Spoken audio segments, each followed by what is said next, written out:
Eesti on ilus maa, kihvt maa, tore maa.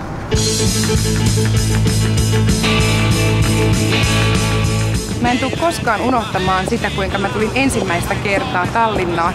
Silloin elettiin Neuvostoviron aikaa 80-luvun alussa ja mä olin ihan pieni tyttö. Mä muistan muun muassa sen, kuinka mä oon tuolla Toonpeanmäellä syöttänyt oravalle sen aikaista virolaista toffeeta. Silloin laivoja tuli tänne vain yksi, se oli Georg Ots, ja kaikki on mullistunut täydellisesti sen jälkeen, kun Viro itsenäistyi. Nummertatud noor karjas, ilus aeg, pole varjusi.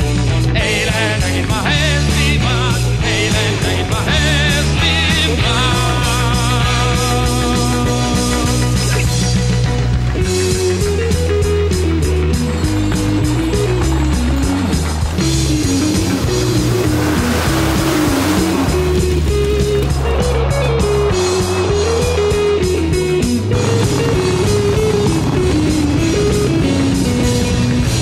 Eestlane, see on kohe, sa oled eksootiline. Kõik kohe, mis see on ja kus see asub. Eestlane ja soomlane on nagu cool olla, aga oled ameeriklane ja prantslane, see on nagu igav. Et sind on palju.